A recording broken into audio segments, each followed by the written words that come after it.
I'm Annalise Ekstrom, and today, for my second speech for argument and debate, I will be negating the abolition of capital punishment.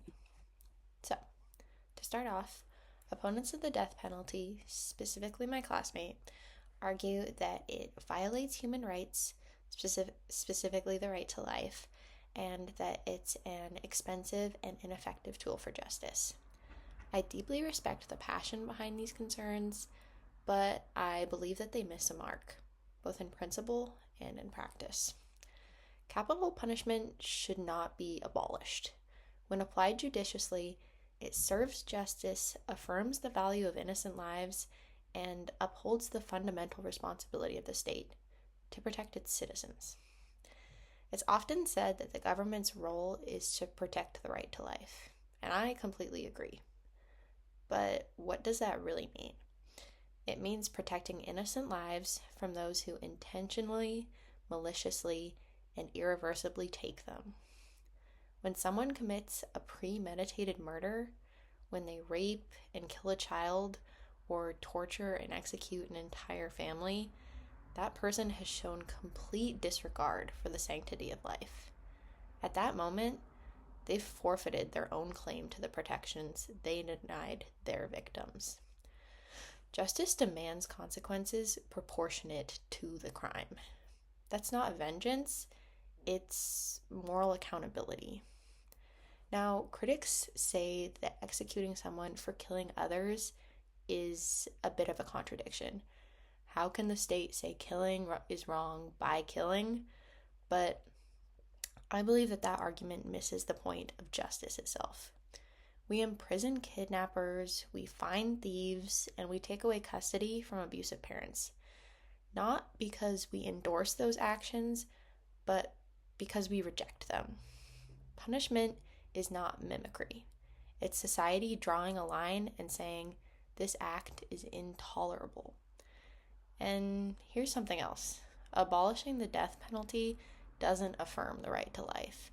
It can actually cheapen it. If a justice system sees no difference between a serial killer and a car thief in terms of ultimate punishment, life in prison, what message does that send about the value of innocent life?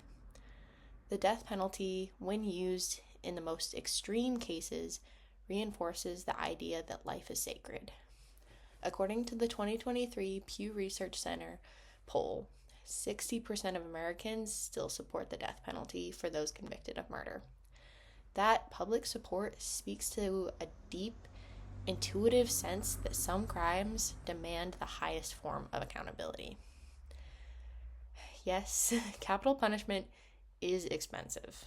Appeals can take years, trials are lengthy and costly, but I think we need to ask ourselves, why is it so expensive?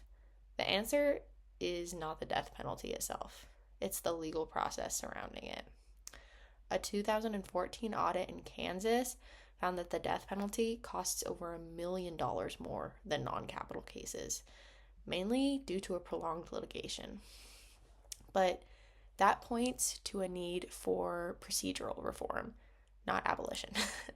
Streamlining the system while maintaining due process can help to reduce these costs without sacrificing justice.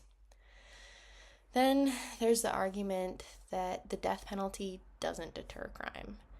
This can be difficult to measure, but we have some researchers, like a few at Emory University, that have found that executions may deter a significant number of murders. Others disagree, which tells us that the jury is still out. But even if it prevents just one murder, don't you think that's worth it? Beyond deterrence, punishment serves other purposes.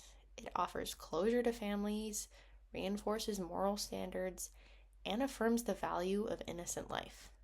When justice isn't served, it breeds cynicism. It tells victims' families that the system values the killer's rights more than their loved ones. That, to me, is a greater injustice. No system is perfect, and we must not take this power lightly. But the response to perfection isn't abolition, its reform. Modern advances, especially DNA testing, have made wrongful convictions a lot less likely and less frequent. Since 1973, fewer than 200 people sentenced to death in the U.S. have been exonerated. A sobering statistic, but also one that highlights the importance of continued safeguards. And no one is calling for a broad or casual use of capital punishment. It should be rare, reserved for the most horrifying crimes with overwhelming evidence and full due process. At the end of the day, we live in a society governed by laws and built on the principle of justice. Justice must be firm, fair, and moral. Abolishing capital punishment weakens our ability to respond to the most monstrous crimes. It sends the wrong message to criminals and the wrong message to victims.